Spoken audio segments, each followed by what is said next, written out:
কিয়ামতের ময়দানে একজন বান্দার ওজন যখন দেওয়া হবে আমল, একটা নেকের অভাব, এত নেক, শুধু একটা নেক যদি পায় সে এখনই জান্নাতে যাবে, কিন্তু একটা নেক নাই।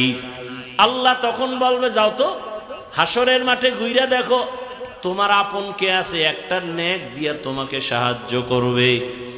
মা বাবা ভাই বোন সব পালায় যাবে, সব দূরে যাবে, কেউ দিবে না। লোকটা কানবে আর ঘুরবে, কে আছে আমার একটা নেক দাও। হঠাৎ করে একটা বুড়া মানুষ বলবে এই দাঁড়াও, কি চাও? তাই একটা নেক।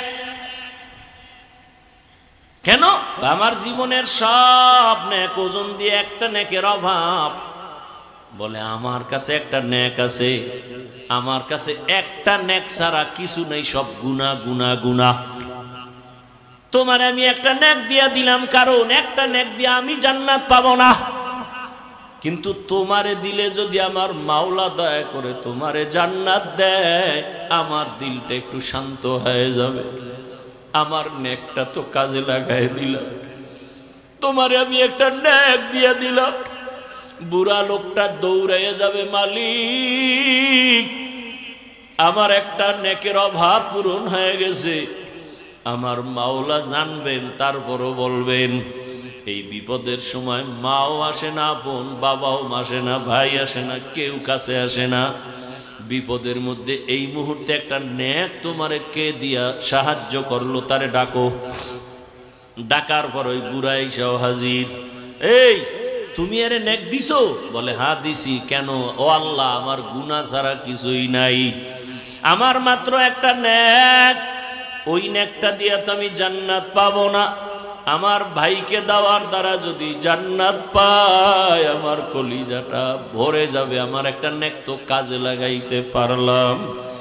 তোমার অন্তরে এত মায়ার মোহাব্বত যখন আসছে, তোমার মায়া থেকে আমি মাওলার মায়া তো 99 গুণ বেশি। তুমি যখন এই বিপদে একটা নেক দিয়া তারে সাহায্য করে জান্নাতে পাঠাও, তুমি তৃপ্তি পাও। আমি মাওলা কত আদর করে বানাইছি তোমাকে, আমি মাওলা জাহান্নামে কেমনে দিব রে বান্দা? আমি মাওলাও মাহাব্বতের নজর দিয়া তোমাকেও জান্নাত দিয়ে দিলাম। ও আমার পর্দার আড়ালের মা বোনেরা, আপনার মতো কত মা কত বোন এখনো আছে, পর্দা করে, নামাজ পড়ে, স্বামীর মাল হেফাজত করে, মোবাইলে সময় নষ্ট করে না। আপনারা কেন পারবেন না? বৃদ্ধ বাবাজি আপনার মতো কত বুড়ারা মসজিদে গিয়া নামাজ পড়ে, আপনি কেন পারেন না? এখনো তওবা করেন ও মা বোনেরা, জীবনে আর নামাজ ছাড়বেন না, বেপরদায় চলবেন না, মোবাইলে সময় নষ্ট করবেন না, মা বাবারে কষ্ট দিবেন না। ও টেবিলেরটা খাইতে খাইতে কুত্তার মতো জিব্বা বের হয়ে গেছে। এখন যে বেতন কত এটার খবরই নেই। ডিউটি কয় ঘন্টা বলেন? বেতন কত? নিম্নে 20,000। আচ্ছা কাইলে এক জায়গায় জিগেছি কইছে 12,000, মানে হ্যাঁ আন্দাজে কইছে, তার 20,000 ধরেন। ডিউটি কয় ঘন্টা বলেন? 8 ঘন্টা। আহ, জাতির কপাল কত খারাপ। এই 20,000 টাকা কোনটাকে 8 ঘন্টা ডিউটি নিয়েও ঠিক মতো 8 ঘন্টা ডিউটি করে না। ও জাতি, তুমি সরকারের কোনটাকে যদি 8 ঘন্টা ডিউটি করে 20,000 নাও, তুমি 1 ঘন্টার টাইম যদি পাস করে আসো, তোমার 1 ঘন্টার বেতন হারাম। হারাম। আসেন এবার হুজুরেরা যে ইমামতি করে মসজিদে, ডিউটি কয় ঘন্টা? সত্য কথা বলেন, কয় ঘন্টা? বেতন কত? ঠাডা ভরা এমনি কি কইতাম, ঘন্টায় 60টা ঠাডা ভরা দরকার। এর থেকে জুলুম আর কি হতে পারে এই জমিনে? একই সম্মানে রাখে, রিমান্ডে রাখে। রিমান্ডে জহুরে ছিল না হুজুরে, একজনে হুজুর গেছিলেন কই? হুজুর কয় তুই কে?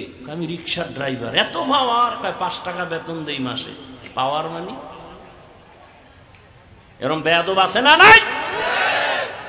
তাহলে বলেন তো 6,000 7,000 বেতন দেন, আর গাধার মতো হুজুর বাড়ি যাইতে পারে না, অ্যাপ্লিকেশন দেওয়া লাগে। সভাপতির কাছে, কারণ সভাপতি সমাজের বড় নেতা, এর কাছে লিখিত দিতে হইব আমি 2 ওয়াক্ত নামাজ পড়াবো না। আফসোস, একদিন দেরি হইলে ইমাম সাহেবের জিজ্ঞাসা করতে করতে একটা রিমান্ড শুরু হয়ে গেছে। দেরি হইল কেন, কইছিলেন? আরে কত উল্টা পাল্টা ব্যবহার, সালাম কালাম তো নাই। ওই যে শুরুতে বলছি, মোহাম্মদের উম্মত হওয়ার কারণে বাঁচলেন, নাইলে উপায় আছিল না। তবে সীমা লঙ্ঘন করলে গজব নেমে আসবে জমিনেই, মরার আগেই। 2টা অন্যায় করলে শাস্তি মরার আগে হবে। কয়টা অন্যায়? একটা অন্যায়ের নাম জুলুম, আর একটা অন্যায় মা বাবার সাথে বেয়াদবি। জুলুম 3 প্রকার: আল্লাহর সাথে জুলুম, নিজের সাথে জুলুম, অন্যের সাথে জুলুম। আল্লাহর সাথে জুলুমের নাম শিরিক। এই জুলুম করলে বিচারটা দুনিয়াতেই হবে, মরার আগে। আল্লাহ আমাদের সব ভাইকে হেদায়াত দান করুন। কোন কথার এখানে ঢুকছি মনে আছে? নাই, শেষ। প্রত্যেকটা মুসল্লির জন্য ইমাম হলো দায়িত্বশীল, কমিটির দায়িত্ব শুধু মসজিদ মেরামত করার। মুসল্লিদের কোনো দায়িত্ব কমিটির উপরে নাই, ইমামের দায়িত্ব কমিটির উপরে নাই। কমিটি শুধু দায়িত্ব পালন করবে মুসল্লিরা যেন নামাজে কষ্ট না পায়। এসি সাইরা দাও, ফ্যান সাইরা দাও, জায়গা যদি বানানো লাগে বাড়াও। একথা বলা যাবে না, এই মসজিদ আটকায় তুমি এসি বন্ধ করবো, বাইরেও। মসজিদ কার ঘর? আপনি বাধা দেন কেন? এই সব কিছুর মূলে একটা মেডিসিনের অভাব। এই জন্য বয়ান শুনি ঠিক, কামে লাগাই না। সেই মেডিসিনের নাম তাকওয়া। ইয়া আইয়ুহাল্লাযীনা আমানুত্তাকুল্লাহ, আল্লাহ তাআলা বলেন, ও মুমিন, আল্লাহকে ভয় করো। কাকে? আল্লাহকে ভয় করো। কেমন ভয়? ভয় করার মতো ভয় করো, হক আদায় করে। সাহাবায়ে কেরাম চিন্তায় পড়ে গেলেন, ইয়া রাসূলুল্লাহ, আল্লাহ যত বড়, ওই পরিমাণ ভয় আমরা তো হক আদায় করে পারবো না, কোনো বান্দাই পারবে না। নবীও পেরেশান, সাথে সাথে জিবরাইল হাজির।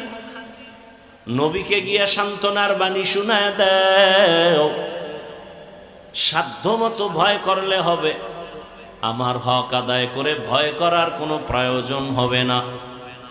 সাধ্যমতো ভয় করো, ইত্তাকিল্লাহ মাস্তাতাতুম,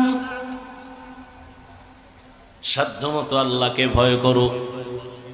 এখানে আপনারা যারা হাজির হয়েছেন, আমি যদি জিজ্ঞাসা করি আপনারা কারা কারা আল্লাহকে ভয় করেন, এখানে প্রত্যেকটা মানুষ দোনো হাত উঠায় দিবে, দিবে না?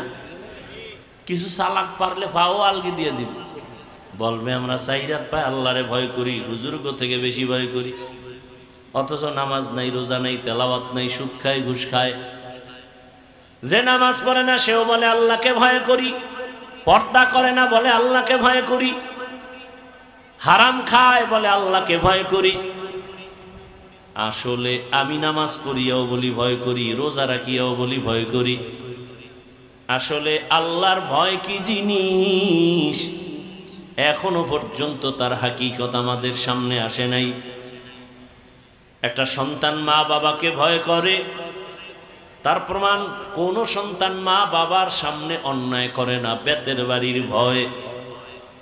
একটা ছাত্র শিক্ষকের ভয় করে, প্রমাণ বেতের বাড়ির কারণে ভয়ে অন্যায় করে না। ঠিক এ জমিনের মধ্যে যেই বান্দা বান্দি আমার আল্লাহকে ভয় করবেন, ওই বান্দা বান্দি আল্লাহর আযাবের ভয়ে কখনো গুনাহ করবে না। हर के दारत खौफ हक़दार दिल मदम जन्नतुल मअवा देहद ओ राम काम जुज़्बा हक़ची ज़े मख़ाज़ इंसुजा फज़ले उआ मस्ते दर জুমলা জাহান। আপনারা কি এখন ঘুমাবেন? কেউ মোবাইল আবিষ্কারের পরে রাতে কেউ ঘুমায়? বোকারা ঘুমায়, বোকা। বুদ্ধিমান ঘুমায় না। এরা সবাই তাহাজ্জুদের টাইমে মোবাইলের হক আদায়ে ব্যস্ত। কি যদি আল্লাহ উসিলায় মাফ করে? সেদিন এক সোরার ঘরের সোরা এসে ছবি তুলতে আমার সাথে, এই হাতটা ঘাড়ের উপর দিয়ে হুজুর এদিক, যদি আল্লাহ উসিলায় মাফ করে। আমনে গো কি কম, আমগো জাতি ভাই গো যেই রোগে পাইছে, ছবি ছবি ছবি ছবি, শুধু শুধু আকাম, বিনা কারণে এমনি ছবি এমনি ছবি, কবিরা গুনাহ কবিরা গুনাহ কবিরা গুনাহ। বইছেন বেহেশতের বাগানে, করতেছেন কবিরা গুনাহ। সান কপাল না হইলে এটা সম্ভব। जिंदगी में बंदगी तू करना है, जिंदगी में बंदगी तू करना है, जिंदगी बे बंदगी शर्मिंदा है, जिंदगी बे बंदगी शर्मिंदा है। दुनिया में हो दुनिया का तलबगार न हो, बाजार से गुजर हो खरीदार न हो। ये दुनिया एक मिसले कागज़ फूल है, ये दुनिया एक मिसले कागज़ फूल है, जिंदगी में बंदगी तू करना है, जिंदगी बे बंदगी शर्मिंदा है, जिंदगी बे बंदगी शर्मिंदा है। जिंदगी में बंदगी कुन बंदगी, बंदगी बे जिंदगी शर्मिंदगी। আল্লাহর ভয় যার অন্তরে থাকবে, জীবন যাবে গুনাহ করবে না। ভয় বা তাকওয়া এটা জন্ম থেকে কেউ পায় না, দুনিয়াতে আসার পরে এটা অর্জন করতে হয়। কোথা থেকে তাকওয়া নিবেন? বলে তাকওয়ার গোডাউন আছে। লিকুল্লি শাইইন মাদিনুন ওয়া মাদিনুত তাকওয়া কুলুবুল আরিফিন। প্রত্যেকটা ভালো জিনিস থাকার বা রাখার গোডাউন, তাকওয়ার গোডাউন হলো আল্লাহর প্রিয় বান্দাদের কলব। এদের সাথে সম্পর্ক যখন হবে, নজর লাগবে তো তাকওয়ার পাওয়ার বেড়ে যাবে। আল্লাহর প্রিয় বান্দাদের চোখের পাওয়ারে বরকত। قال رسول الله صلى الله عليه وآله وسلم اتقوا فراسة المؤمن فإنه ينظر بنور الله। ও দুনিয়ার মানুষ, আল্লাহর প্রিয় বান্দাদের কলবের পাওয়ার থেকে তোমরা সাবধান। এরা অনেক কিছু দেখেন, তুমি দেখো না। চামড়ার চোখ দিয়া দেখে না, আল্লাহর দেওয়া নূরের আলো দিয়া তারা দেখেন। আর এই পাওয়ার আল্লাহ কোন গুনাহগার বেনামাজিকে দিবেন না, তাকওয়ার উপরে যারা চেষ্টা চালায় তাদেরকে দান করবেন। ইয়া আইয়ুহাল্লাযীনা আমানু ইন তাত্তাকুল্লাহ ইয়াজআল লাকুম ফুরকানা। যারা তাকওয়ার উপরে মুজাহাদা করবে, আল্লাহ তাকে ফুরকান নামের পাওয়ার দান করবেন। মা মা'নাল ফুরকান হুয়া নূরুম মিন ইলাহি। ফুরকান মানে আল্লাহর দেওয়া একটা বিশেষ পাওয়ার, হলো নূরের একটা আলো। ওই আলো যখন পাবে, নূরের ওই আলো দিয়া আল্লাহর প্রিয় বান্দারা মা ফুররিকা বিহি বাইনাল হাক্কি ওয়াল বাতিল, হক বাতিল নির্ণয় করে হকের দিকে সে আগায় যাবে। قال رسول الله صلى الله عليه وآله وسلم لن تجتمع أمتي على الضلالة أبدا। যখন ফুরকান নামের পাওয়ার পেয়ে যাবে, সারা দুনিয়ার মানুষ যদি গোমরাহির পথে চলে যায়, ওই পাওয়ারওয়ালারা কখনোই গোমরাহির পথে যাবে না, আল্লাহ এদেরকে সাহায্য করবেন। তাকওয়া বড় দামি এক সম্পদ। ইন্না আকরামাকুম ইনদাল্লাহি আতকাকুম, আল্লাহর কাছে বড় দামি ওই বান্দা বান্দি যার কাছে আল্লাহর ভয় আছে। আল্লাহর ভয় মানি ইচ্ছা করে গুনাহ করবে না, আল্লাহর আযাবের ভয়। গুনাহ যদি হইয়াও যায় তওবা করতেও দেরি করবে না। এই ভয়টা অর্জনের জন্য আল্লাহর বিশেষ বান্দাদের নেক নজর ছাড়া হবে না। আল্লাহর প্রিয় বান্দা, এদের সাথে সম্পর্ক লাগাও, তখন তাদের সোহবত আর নজর লাগলে কলবে তাকওয়া চলে আসবে। এখন যারা কোনো মুরব্বি মানে না, অটোমেটিক শয়তান তাদের মুরব্বি হয়ে যায়, নফস তাদেরকে উল্টা পাল্টা পথে চালায়, আর এরা ধ্বংস হয়ে যায়। এই কোরআন হাদিসের এলেম, এটা দুই লাইনে এলেম আছে। এক এলেম ইলমে শয়তানি, আর এক ইলমে রহমানি। রসুলের মাধ্যমে যে এলেম আছে, এই এলেম বান্দাকে বিনয়ী বানায়, আর শয়তানের এলেম যার মধ্যে আসর করবে তাকে অহংকারী বানাবে। সে বলবে আনা খায়রুম মিনহু, আমি তার চেয়ে ভালো। আর মদিনার এলেম যাদের মধ্যে থাকবে, সে বলবে আল্লাহুম্মা জাআলনি ফি আইনি সাগীরান ওয়া ফি আ'ইউনিন নাসি কাবীরা। ও দয়ার মালিক, আমাকে তুমি আমার নজরে ছোট বানায় দাও, উম্মতের নজরে আমার মর্যাদা বাড়ায় দাও। রহমতের নবী পর্যন্ত কতটা বিনয়ী, এত পাওয়ার রহমতের নবী, কিন্তু নবী কোনদিন ভাব আর অহংকারী দেখান না। নবী একদিন বসে আছে, এই উঠা বসা করেন কেন, কি ব্যারামটা কি বলেন তো? কথা কই আমি, কষ্ট হয় আমার, কি মোনাজাত দিয়ে দিব? হ্যাঁ, এত বুদ্ধি লয়ে ঘুরেন কা? মুসিবত। ওই যে নফসরে মুরব্বী বানাইছে, তো মনে কইছে বইছে, আর নফসে কইছে উঠ, উঠে গেছে।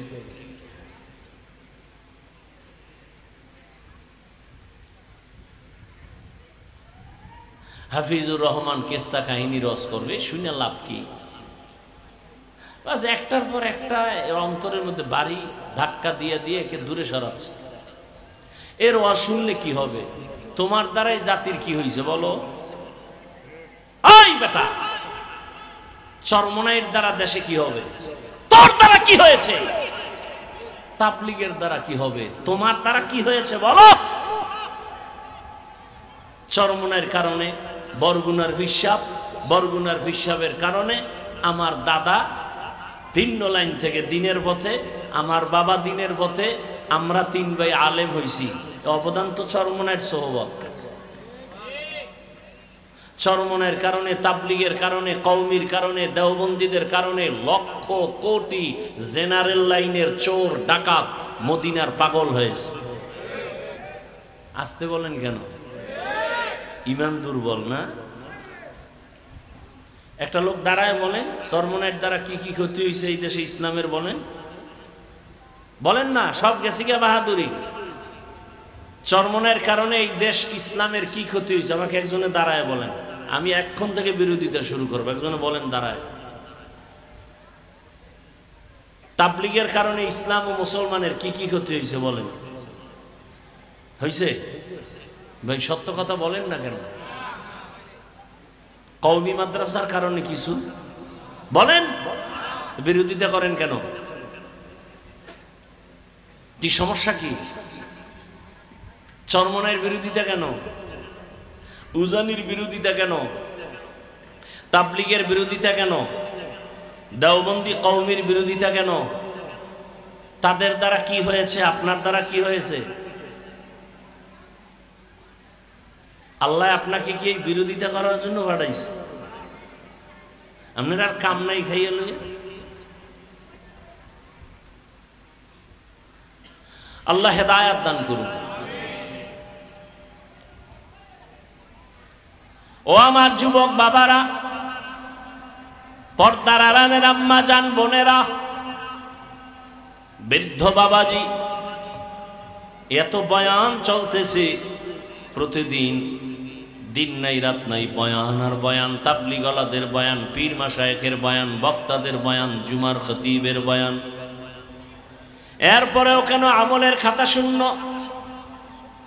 এত লোক হজের প্যান্ডেলে, ফজরে কেন মসজিদে মুসল্লি নাই? এরা সব শ্রীনগর থেকে আসছে না? সব হেন গেলে ফজরে কইবে এই মানুষ। এই মানুষগুলো এই এলাকায় থাকে, ফজরে কেন মাঝে মাঝে ইমাম আর মুয়াজ্জিন ছাড়া কেউ নেই। আবার কিছু নষ্ট মানুষ আছে, বিল্ডিং এর মালিক,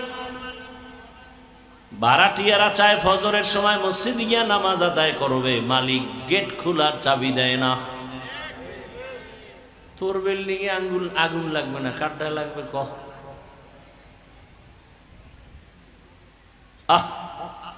অথচ উচিত ছিল দারোয়ানকে বলা, আজানের টাইমে ডাকবি, সব পীরে ডাকবি, যে নামাজ পড়বে না ওর ভাড়াটি আমার বাসায় দরকার নাই। ওই বাসাওয়ালারা নিজের বাথরুমে ওয়াশরুমে পানি অল টাইম, ভাড়াটিয়া কেন পানিতে কষ্ট পায়? এই জুলুম চলেনি? জুলুমের বিচার মরার পরে না আগে? হ্যাঁ, রেডিও ভাইরা আমার, সব কথার মূল পয়েন্ট হলো তাকওয়া নাই, আল্লাহর ভয় নাই। আর আল্লাহর ভয় যার অন্তরে আসবে তার কপাল খুলে যাবে। আর যার অন্তরে তাকওয়া আসবে না, হাজারো বয়ান চলবে। আমি হাফিজুর রহমান কেন, মক্কা মদিনার ইমাম কেন, স্বয়ং রসুল বয়ান করলেও কপাল খুলবে না। যেই রসুলকে এক নজর তাকায়া দেখলে জাহান্নামের আগুন হারাম, কেমন মায়ার নবী আমার, যেই রহমতের নবীর চেহারা মোবারকে নজর দিলে পেটের ক্ষুধা থাকে না। কেমন মায়ার নবী, রাস্তা দিয়ে রহমতের নবী হাঁটেন, মেঘ নবীরে ছায়া দেয়, সূর্যের গরম যেন নবীর কষ্ট না হয়। রহমতের নবী যেখানে কদম দেন ওখান থেকে দীর্ঘ বছর শুধু মেশকের ঘেরান। রহমতের নবী যখন হাঁটেন দুপার্শ্বের গাছ নত হয়ে রসুলকে সালাম দেয়। ওই নবীকে দেখার জন্য গর্তের পিপিলিকা আল্লাহর কাছে আরজি পেশ করে, গর্তের সাপ অপেক্ষা করে রহমতের নবীর একবার দেখবে। কিন্তু এই নবীর একবার আর দুইবার না, সামনে বৈশাখ 13টা বছর দেখছে, বয়ান শুনছে, কিন্তু কত বড় বেঈমান, কালেমা পড়ে নাই। এমন কপালওয়ালা কে জানেন? কে কে দেখছেন নি কারবার? এই কপাল পরার নাম জানেন না? 13টা বছর বয়ান শুনিয়া কালেমা পড়ে না। হাতের মুষ্টির মধ্যে পাথর নিয়ে, এই আব্দুল্লাহর ছেলে বলো আমার হাতে কি? রহমতের নবী বলেন আমি বলতে পারি না। বলতে পারলে কি হবে চাচা? আবু জাহাল। আবু জাহাল বলে ভাতিজা একটা পুরস্কার দিব। কয় কি? বলে এক্ষুনি কালেমা পড়ো। নবীজি বলেন আমি বলতে পারি না। কেন? আমি তো গাইবের মালিক না। গাইবের মালিক কে? তবে নবী বললেন হাতের মুষ্টিতে যা আছো একটু আওয়াজ দাও। নবী এ কথা বলা মাত্র আবু জাহিল্লার হাতের পাথরগুলো কালেমায় শাহাদাতের আওয়াজ দিল। আবু জাহিল্লা কালেমা পড়বনি, পাথরগুলো মাটির মধ্যে ফালায় বলে ভাতিজা তুমি এত বড় জাদুকর, আগে জানতাম না। মান ইয়াহদিল্লাহু ফাহুয়াল মুহতাদ ওয়া মান ইউদ্লিল ফালান তাজিদা লাহু ওয়ালিয়াম মুরশিদা। এর নাম কপাল। 13 বছর নবীরে দেখিয়াও কালেমা পড়ে না। আল্লাহ যদি কপাল পুরিয়া দেয় আর হবে না, আর যার কপাল খুলবে তার রাস্তা খুলে যাবে, কেউ ফিরাতে পারবে না। আবু জাহাল বয়ান শুনে কালেমা পড়ে না। আর অন্যদিকে 27 বছরের একটা যুবক তরবারি নিয়ে দৌড়ায় নবীকে জবাই করার জন্য। কয় বছর? নবীরে জবাই করবে, কত বড় পাওয়ার! গিয়া নবীর চেহারাটা দেখা তরবারি ফালায় বলে, রহমতের নবী আমাকে মাফ করে দেন, আমাকে কালেমা পড়ায়া দেন। জানেননি এই কপালওয়ালাকে কে? 13 বছর বয়ান শুনে কালেমা পড়েন আবু জাহাল। আর ওমরের মতো বান্দা 27 বছরের নবীকে জবাই করতে গিয়ে কালেমাওয়ালা হয়ে গেল। তরবারিটা নিয়ে দাঁড়াইয়া বাইতুল্লাহর পাশে হাতিমে কাবা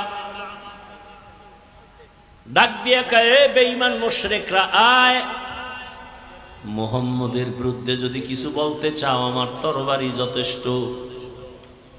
কেমন বেদা! ওমর এখন যেই পথ দিয়া চলে শয়তান ওই পথে আসে না, ভয়ে দৌড়। এখনো যার নাম ওমর দেখবেন খুব গরম, যার নাম আবু বকর খুব নরম। এমন কি এটা কবিরেজি করতাম নি? কথা হয় না, মানবেন? হারারাত করে না কামিটি মাইনেও বা কি? কেউ যদি অজু করে ঘুমাও, ঘুমের সময় আঙ্গুল, শাহাদাত আঙ্গুল দিয়া বুকের উপরে এভাবে লেখবা ওমর, আইন মিম র আরবিতে।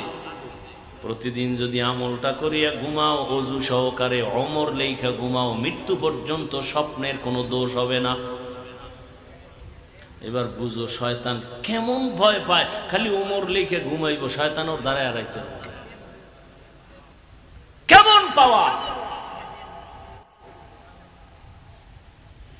27 বছরের সন্তান, অর্ধ জাহানের খলিফা, আল্লাহর ভয় অন্তরে এই পরিমাণ আসছে। নবী কয়, ওমর আপনি আমাকে কেমন ভালোবাসেন? ওমরে ফারুক রাদিয়াল্লাহু আনহু বলেন, আমার সন্তান পরিবার থেকে আপনাকে বেশি মহব্বত করি বলে কামেল মুমিন হতে পারেন নাই। ওমর বলেন, ইয়া রাসূলুল্লাহ, তো কেমনে? জীবন থেকে বেশি। নবী বলতে দেরি। ওমর বলেন, আল্লাহর জাতের কসম, আমি আমার জীবন থেকেও আপনাকে বেশি মহব্বত করি। নবী বললেন, আপনি কামেল মুমিন হয়ে গেলেন। ওমরের মধ্যে আল্লাহর এত পরিমাণ ভয়, নবী বলেন, ওমর কে? লাউ কানা বাদি নবিয়্যুন লাকানা ওমর। আমি মুহাম্মদের পরে আরেকজন যদি নবী হইতো, গোলাম আহমদ নয়, আমার পরে যদি আল্লাহ নবী বানাইতেন ওমরের বানাইতেন। অতএব ওমর যেহেতু নবী হবে না, গোলাম আহমদও হবে না। কেমন ওমর! শয়তান আল্লাহর সামনে চ্যালেঞ্জ দিয়ে দাঁড়াইছে, আর সেই ওমরের দেখলে দৌড়ায়। একটা যুবক ছেলে মদের বোতল নিয়ে হাঁটতেছে রাস্তায়, ওমরের দেখা শরীরের মধ্যে কাঁপুনি শুরু হয়ে গেছে। বোতলটা ফালাইতেও পারে না, ওমরের চোখ ফিরে গেছে। ওমরের কথার আগে তরবারি রেডি। যুবক এই পরিমাণ ভয়, আসমানের দিয়ে তাকায়া অন্তর দিয়া কয়, ও আল্লাহ, জীবনে মইরা গেল আর মদের বোতল নিমু না, আর বাঁচাও। ওমর আসতেছে, কই যামু? ওমর তাই হাজির হয়ে গেল, ডাক দিয়ে খাই, তোর বোতলটা দিক দে। আরো কাঁপতেছে, দে। ভয় পাও কেন? যুবক কাঁপতে কাঁপতে বোতলটা যখন হাতে দিল, ওমর তাকায় দেখে মদের বোতলের মধ্যে এক ফোঁটা মদও নাই, পুরা বোতলটা সাদা দুধে ভরা। হরকে দারাত খৌফে হকদার দিল মাদাম জান্নাতুল মাওয়া দেহাদ ও রামাকাম। আল্লাহর ভয় তাকওয়া কত দামি। ও যুবক বাবারা, আমি কিন্তু এখানে এতক্ষণ যে বয়ান করতেছি বুঝতেছেন আমার কত কষ্ট হইতেছে। ঠান্ডার ভিতরে প্রতিদিন তো দৌড়াচ্ছি, গাধার মতো সারা দেশে দৌড়াই, কিন্তু এই যে এত বয়ান করি একবারও কিন্তু বলি না আমি পাঁচকল্লিওয়ালা, তুমিও পাঁচকল্লি লাগাও। আমি কওমি মাদ্রাসার সন্তান, তুমিও কওমিতে যাও বলি নাই।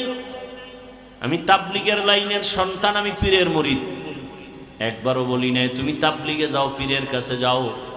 আমি হুজুর বানাইতে আসি নাই, কারণ আমার দেশে হুজুর অনেক বেশি, অনেক বেশি। যেদিকেই তাকাই খালি হুজুর আর হুজুর আর হুজুর। আমার দেশে হুজুরের অভাব নাই, এখন বেশি অভাব হলো আদর্শবান ডাক্তার নাই, আদর্শবান ইঞ্জিনিয়ার নাই, আদর্শবান সাংবাদিক নাই, আদর্শবান এসপি নাই, ডিসি নাই, ওসি নাই। বাবা তুমি স্কুলে পড়ো, কলেজে পড়ো, চাকরি করো, ব্যবসা করে আদর্শবান ডাক্তার হও, ইঞ্জিনিয়ার হও, প্রফেসর হও, এসপি হও, ডিসি হও, এমপি হও, মন্ত্রী হও। তবে ছোট একটা দাবি আমার, বেয়াদব হইও না রে বাবা। বলবা হাফিজ ভাই বেয়াদব হব না, তার ব্যাখ্যা কি? 3 জায়গায় বেয়াদবি করবা না, আল্লাহর কসম যদি করো মরার আগেই তুমি পঙ্গু। 1 নম্বরে মা বাবার সাথে বেয়াদবি করবা না। দ্বিতীয়, তুমি শিক্ষকের সাথে অন্যায় করবা না। তৃতীয়, উলামায়ে কেরাম মুরব্বীদের সাথে বেয়াদবি করবা না। এ কথাও জাইনো, কোনো মা বাবা সন্তানের জন্য জীবনে বরদোয়া করে না, কোনো শিক্ষক ছাত্রর জন্য বরদোয়া করে না, কোনো আলেম উম্মতের জন্য বরদোয়া করে না। তো কেন? যদি বেতাল কইরেই বসো, মা বরদোয়া করে না ঠিক, তবে কষ্ট পায় যখন বলে আহ, নিঃশ্বাসটা তোর জীবনের কাল হয়ে যাবে। শিক্ষক যদি কষ্ট পায়, একটা নিঃশ্বাস ফালায়, ছাত্রের জীবন শেষ। হযরত আলী কে জানো? যুবকরা খেয়াল করিও, আলী, আলী রসুলের কি জামাই, বুঝলা? আগের সম্পর্ক কি? চাচাতো ভাই। 7 বছর বয়সে গিয়া রসুলের হাতে হাত লাগাইছে। কয় বছর? কেউ বলছেন 11, কেউ বলছেন 12, কেউ বলছেন 8, এর মাঝখানে নবীর হাতে হাত লাগাইছেন। এতদিন ছিল চাচাতো ভাই, এখন রসুলের সাহাবী, কিছুদিন পরে হবে রসুলের জামাতা। আলীর জন্য কলিজা দিয়ে নবী একটা দোয়া করে দিলেন, আনা দারুল হিকমাহ ওয়া আলিয়ুন বাবুহা।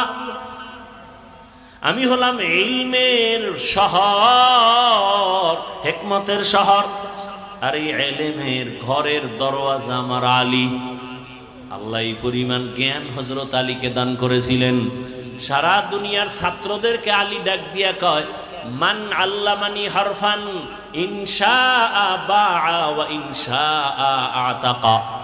একটা অক্ষর যে তোমারে শিখাইছে সে তোমার কেমন দামি জানোনি, চাইলে তোমারে গোলাম বানাইয়াও রাখতে পারবে, চাইলে তোমাকে বিক্রিও করে দিতে পারবে, সে তোমার একটা অক্ষরের শিক্ষক। আমি হাফিজুর রহমান এখানে বসে বয়ান করি, আমার আব্বা আম্মার দোয়া ছাড়া সম্ভব না। তবে এটাও সত্য, আমার আব্বা আম্মা দোয়া করছেন, আল্লাহ সম্মান দিছেন, তবে আমার আব্বা আম্মা আমাকে বয়ান শিখান নাই। আমারে হাতে দইরা দইরা বয়ান শিখাইছেন, দস্তখত দেওয়া শিখাইছেন আমার ওস্তাদ, শিক্ষক। ঠিক নেই? তাহলে ওস্তাদের অবদান আছে না নাই? এই জন্য খবরদার, বেয়াদবি করলে ওস্তাদের সাথে জীবন শেষ। সারা দেশে দৌড়েই তো মাঝে মাঝে দেখি ল্যাংটা পাগল ইংলিশে কথা বলে, আরবিতে কথা বলে। আরে পাগল আবার আরবি কয় কেন? চিন্তা ভাবনা করে দেখছি, ছাত্র ছিল ভালো মাদ্রাসার, বেয়াদবি করার কারণে পাগল হয়ে গেছে। এরকম পাগল 2-1টা জীবনে দেখছেন? বেয়াদবি বড় মারাত্মক। আমি 2004 ইংরেজি সালে আমি দাওরা শেষ করছি, চাঁদপুর জানি। ক্লাসে একটা ছাত্র ছিল আমাদের, খুব ব্রেন, প্লেটের থেকেও বড়, ধারালো। এই ফেসবুকের যারা মুরিদ আছে আমাকে মাদ্রাসার লাইনের, নাম বললেই চিনে ফেলবে। নাম বলবো না, খেয়াল করো, বুঝাবার জন্য বলছি। ক্লাসে 1 নাম্বার। মাঝে মাঝে দেখতাম হুজুরদেরকে এমন প্রশ্ন করে আটকাই দিত, হুজুরেরা লজ্জায়। মা বাবার সাথে মাঝে মাঝে এমন বেয়াদবি করতো, মা বাবায় দেখছি আমগো সামনে বয়ে মোনাজাত দিয়ে বরদোয়া করছে। খোদায় ধাক্কাইয়া দেওবন্দে লয়ে গেছে, কাসিমি হইয়া এরপর সোনার বাংলায় আইছে। কাসিমি হইয়া আসার পরে এখন যে মাদ্রাসায় যায় 1 মাসের বেশি টিকে না। কয়েক মাস আগে খবর পাইলাম এক জায়গায় মানুষে মাইরও দিছে বেয়াদবি করার কারণে। খালি আলেমের বিরুদ্ধে, খালি আলেমের বিরুদ্ধে, খালি আলেমের বিরুদ্ধে লেখতেই থাকে।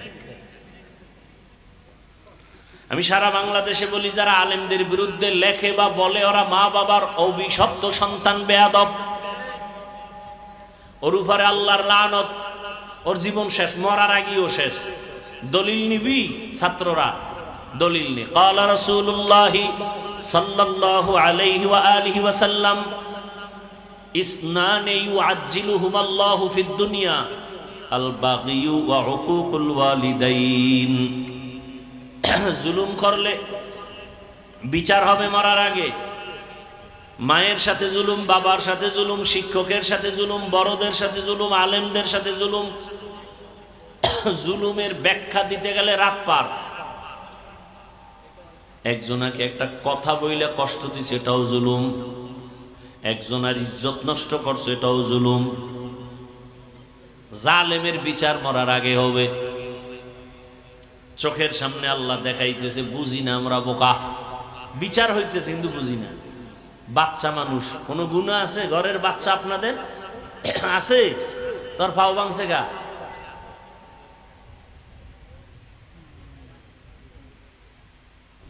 ওর কিডনি নষ্ট হয় কেন? বাচ্চার তো গুনাই শুরু হয় নাই, ওর উপরে এত বিপদ কেন? কান ধরে টান দিছে, মাথা চলে আসছে। অন্যায় সব মা বাবার, শাস্তি পায় সন্তান। সন্তানকে দিয়ে আল্লাহ বুঝায় মা বাবারে, কত ধানে কত চাল বুঝাল।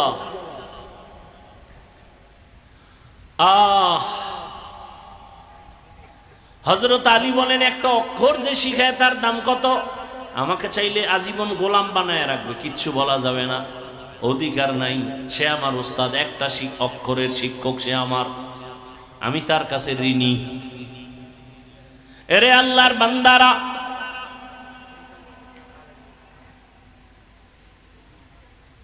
স্কুলে পড়ে, কলেজে পড়ে এমন আল্লাহর বান্দারা 5 ওয়াক্ত নামাজি নাই। ওয়াজ শেষ, তোমার জীবনের ওয়াজ এটাই যথেষ্ট। যদি কপাল খুলে নিজের বিবেকটাকে জিজ্ঞাসা করো, তোমার মতো যুবক যদি জেনারেল লাইনে থাকে, স্কুল কলেজে পড়ে, নামাজ পড়ে, তুমি কেন পারো না রে বাবা? তোমার মতো সন্তান র্যাব, আর্মি, পুলিশ, বিডিআরের চাকরি করে, 5 ওয়াক্ত নামাজি যদি থাকে নাই, সব কথা শেষ কথা। তুমি পারো না কেন বলো? তোমার মতো যুবক রাস্তায় গাড়ি চালায়, ড্রাইভার, আজান হলে মসজিদে চলে যায়, বলো তুমি কেন পারো না? তোমার মতো যুবক তাকায় দেখো, ঢাকা কলেজে যাও, জাহাঙ্গীরনগরে যাও, মাথায় পাগড়ি, বড় দাড়ি, বড় জামা, মনে হয় যেন বড় মসজিদের খতিব, অথচ আরবিও জানে না। এই তুমি এই পাগড়ি কি? আমি কলেজে পড়ি, ঢাকা কলেজে। এই হালাত কেন? কয় আল্লাহওয়ালার নেক নজর লাগছে, মা বাবার দোয়া। এই অবস্থায় কলেজে যাও? হ্যাঁ, এই অবস্থায় কলেজে গেলে সমস্যা? কয় না, সব শিক্ষকেরাও দোয়া করে, শিক্ষিকারাও দোয়া করে। আচ্ছা, তোমার ক্লাসে মাইয়া বলা হোমানে আছে না? খা আছে।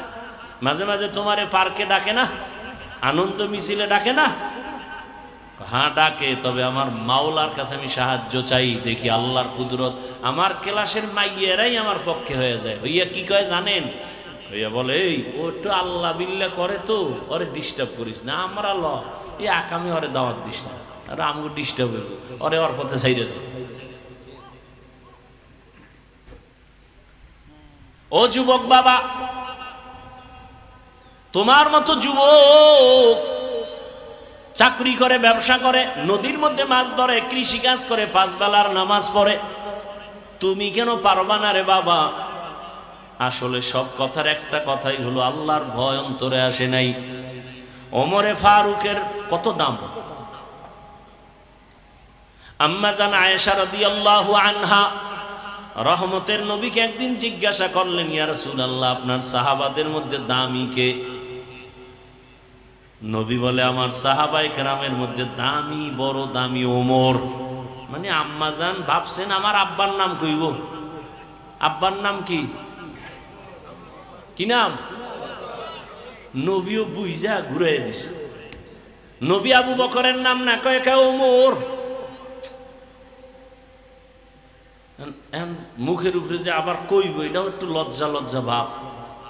নবী কয় আয়েশা জানোনি ওমরের পাওয়ার কত? আকাশের দিকে তাকায় দেখো, আকাশের তারকাগুলো অগণিত, গুণা যায় না। আমার ওমরের আমলও তারকার মতো অগণিত। আম্মা জানিটা শুনবে কি, শুনতে চায় আমার আব্বার খবর কি? নবী তো ঘুরাই ফিরাই কই না।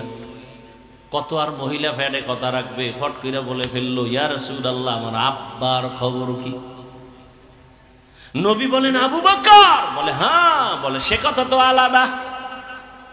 সারা দুনিয়ার মুমিনের আমল যদি এক পাল্লায় দেওয়া হয়, আমার আবু বকরের আমলের পাল্লা ভারী হয়ে যাবে।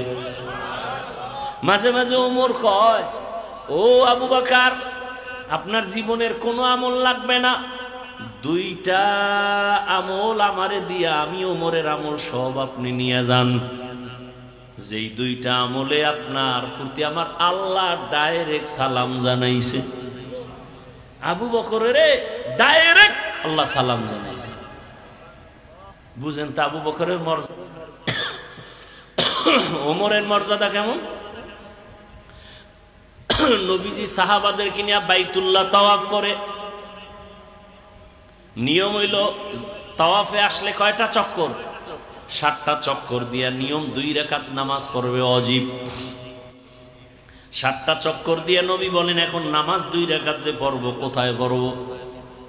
পরামর্শে বসে একজনে কয় ইয়া রাসূলুল্লাহ জমজম কূপের কিনারায়, আর একজনে বলে বাইতুল্লাহর দরজা বরাবর। ওমর কয় মাকাম ইব্রাহিম, যেই পাথরের উপর ইব্রাহিম নবী দাঁড়ায় বাইতুল্লাহ নির্মাণ করলেন, ওই পাথরটা আজও আছে। মাকাম ইব্রাহিমের পেছনে 2 রাকাত পড়ি। নবী পরামর্শ নিছেন, নবীর আর পরামর্শের দরকার আছে, কিন্তু নবী তারপরও পরামর্শ নিয়ে চুপ। সিদ্ধান্ত নবী এখনো দেয় না। সিদ্ধান্ত আসবে আরশে আজিম থেকে।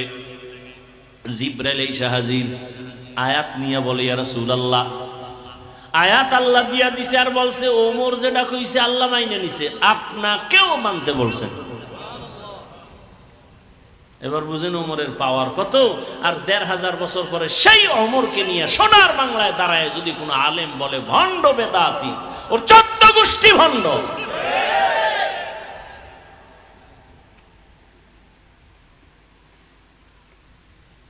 সাহাবাদের বিরুদ্ধে কথা বলে কত বড় বেয়াদব। সাহাবায়ে কেরামের বিরুদ্ধে যারা লেখবে আর বলবে, ইশারায় হোক ডাইরেক্ট হোক, এরা রসুলের দুশমন, কোরআনের দুশমন, ইসলামের দুশমন। আসতে বলেন কেন? সমস্যা, ব্যারাম, হিংসা না? আমার মধ্যে হিংসা। ভণ্ডদের বিরুদ্ধে কথা বলা সুন্নত, কোরআনের আইনে ফরজ।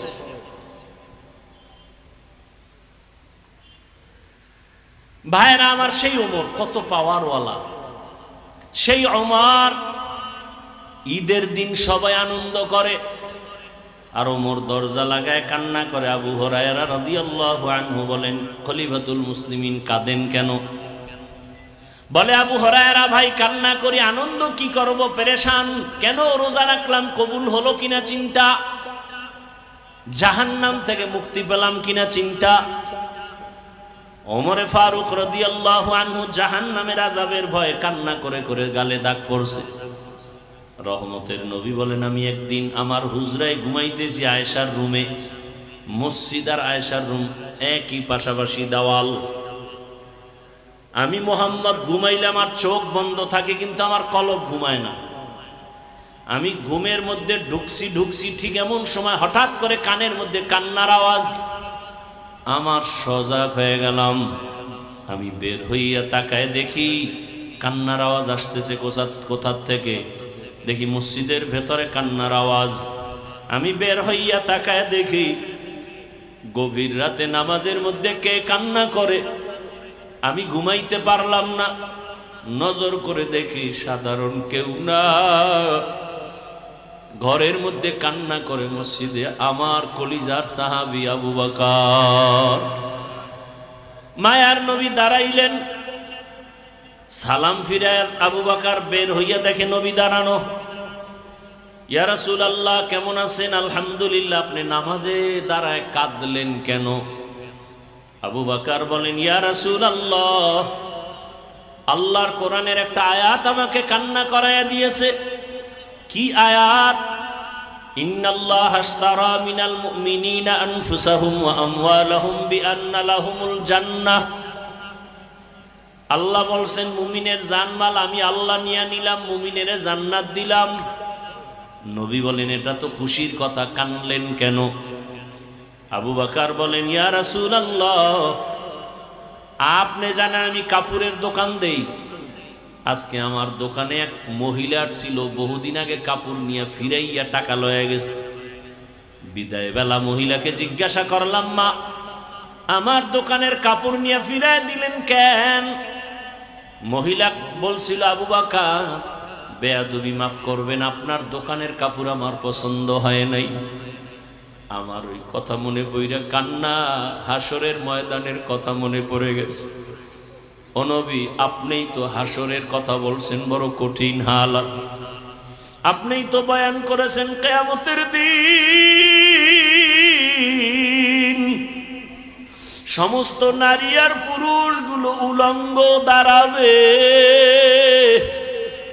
সূর্য মাথার উপরে নেমে আসবে, সূর্যের গরমে জমিনটা তামা হয়ে যাবে। আর একদিকে জাহান্নামের চিৎকার, জাহান্নাম চিল্লায় বলবে, আল্লাহ বেনামাজি গুলো কই, গুনাহগার গুলো আমার পেটে দাও। ওদিকে আমার আল্লাহ রাগান্বিত আওয়াজ দিয়া বলবেন, লিমানিল মুলকুল ইয়াউম লিল্লাহিল ওয়াহিদিল কাহ্হার। ও নবী, আপনিই তো বয়ান করছেন, এমন হালাত হবে যে গুনাহগার গুলো মাথার মগজগুলো টাস টাস করে ফেটে যাবে। আল্লাহ পাক যখন একটা ধমকের আওয়াজ দিবেন, হাসরের ময়দানটা কেঁপে উঠবে, থর থর করে কাঁপতে থাকবে। নবীদের কোনো গুনাহ নাই, সেই নবীরাও কান্না শুরু করবেন। ঈসা নবী কাঁদবেন, মুসা নবী কাঁদবেন, ইব্রাহিম নবী, আদম নবী, নূহ নবী কান্না করবেন। সবাই কান্না করবেন নিজের চিন্তায়। ও নবী, আপনিই তো বয়ান করছেন, হাসরের ময়দানে সব উম্মতরা নবীদের কাছে গিয়াও কোনো সুযোগ পাবে না। আদম নবী তাড়ায় দিবেন নিজের চিন্তায়, উম্মতের তাড়ায় দিবেন। মুসা নবী নিজের ফিকির নিয়ে কাঁদবেন, উম্মতকে সুপারিশ করবেন না। এক পর্যায়ে আমার আল্লাহর আদালতে যখন দাঁড়ানো হবে, আমার আল্লাহ তখন রাগান্বিত আওয়াজ দিয়া মানুষকে ডাকবে, আসো, আমি আজকে তোমাদের আমল নামা ওজন দিয়া হিসাব নিব। আমল নামা ডান হাতে যাকে দিবে সে জান্নাতে যাবে। এক একজন নাম ধরিয়া যখন ডাকবে, আল্লাহ পাক যদি আমি আবু বকরকে ডাক দেয়, ও আবু বকর, আমার জান্নাত পাইয়া তুমি কি আমল নিয়ে আসছো বলো। আমি যদি আল্লাহর কাছে পেশ করি, হে আল্লাহ, নামাজ নিয়ে আসছি, রোজা, তেলাওয়াত, সব আমল। ওই মহিলা বলছিল কাপড় ফিরায় দেওয়ার কারণ পছন্দ হয় নাই। আমার মাওলা যদি বলে ফেলে, আবু বকর, তোমার আমল নিয়ে জাহান্নামে যাও, আমার জান্নাত ফিরায় নিলাম। কেন? তুমি যে নামাজ পড়ছো, তুমি যে তেলাওয়াত করছো, আমার কাছে পছন্দ হয় নাই। যেইভাবে নামাজ পড়লে আমি খুশি হব, ওই নামাজ তুমি পড়ো নাই। যেইভাবে তেলাওয়াত করলে আমি আল্লাহ খুশি হব, ওই তেলাওয়াত তুমি করো নাই। তখন আমার হাতে জাহান্নামের হ্যান্ডকাপ লেগে যাবে। হাসরের ময়দানের ভয়ে ওমর কান্না করে, নবীও কান্না করে। হাদিসে পাকে একটা ঘটনা দেখলাম, কিয়ামতের ময়দানে একজন বান্দার ওজন যখন দেওয়া হবে আমল, একটা নেকের অভাব, এত নেক, শুধু একটা নেক যদি পায় সে এখনই জান্নাতে যাবে, কিন্তু একটা নেক নাই। আল্লাহ তখন বলবে, যাও তো হাসরের মাঠে ঘুরে দেখো তোমার আপন কে আছে, একটা নেক দিয়া তোমাকে সাহায্য করবে। মা বাবা ভাই বোন সব পালায় যাবে, সব দূরে যাবে, কেউ দিবে না। লোকটা কানবে আর ঘুরবে, কে আছে আমার একটা নেক দাও। হঠাৎ করে একটা বুড়া মানুষ বলবে, এই দাঁড়াও, কি চাও? কয় একটা নেক। কেন? আমার জীবনের সব নেক ওজন দিয়ে একটা নেকের অভাব। বলে আমার কাছে একটা নেক আছে, আমার কাছে একটা নেক ছাড়া কিছু নেই, সব গুনাহ গুনাহ গুনাহ। তোমার আমি একটা নেক দিয়া দিলাম, কারণ একটা নেক দিয়ে আমি জান্নাত পাবো না, কিন্তু তোমারে দিলে যদি আমার মাওলা দয়া করে তোমারে জান্নাত দেয়, আমার দিলটা একটু শান্ত হয়ে যাবে। আমার নেকটা তো কাজে লাগাই দিলাম, তোমারে আমি একটা নেক দিয়ে দিলাম। বুড়া লোকটা দৌড়াইয়া যাবে, মালিক আমার একটা নেকের অভাব পূরণ হয়ে গেছে। আমার মাওলা জানবেন, তারপরও বলবেন। এই বিপদের সময় মাও আসে না, বোন বাবাও আসে না, ভাই আসে না, কেউ কাছে আসে না। বিপদের মধ্যে এই মুহূর্তে একটা নেক তোমারে কে দিয়া সাহায্য করলো, তারে ডাকো। ডাকার পর ওই বুড়া এসেও হাজির। এই তুমি আরে নেক দিছো? বলে হ্যাঁ দিছি। কেন? ও আল্লাহ, আমার গুনাহ ছাড়া কিছুই নাই, আমার মাত্র একটা নেক, ওই নেকটা দিয়া তো আমি জান্নাত পাবো না। আমার ভাইকে দেওয়ার দ্বারা যদি জান্নাত পাই, আমার কলিজাটা ভরে যাবে। আমার একটা নেক তো কাজে লাগাইতে পারলাম। তোমার অন্তরে এত মায়ার মোহব্বত যখন আসছে, তোমার মায়া থেকে আমি মাওলার মায়া তো 99 গুণ বেশি। তুমি যখন এই বিপদে একটা নেক দিয়া তারে সাহায্য করে জান্নাতে পাঠাও, তুমি তৃপ্তি পাও।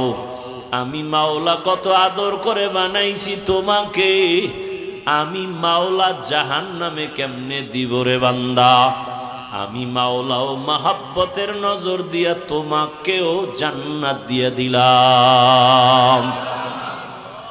ও আমার পর্দার আড়ালের মা বোনেরা, আপনার মতো কত মা কত বোন এখনো আছে, পর্দা করে, নামাজ পড়ে, স্বামীর মাল হেফাজত করে, মোবাইলে সময় নষ্ট করে না।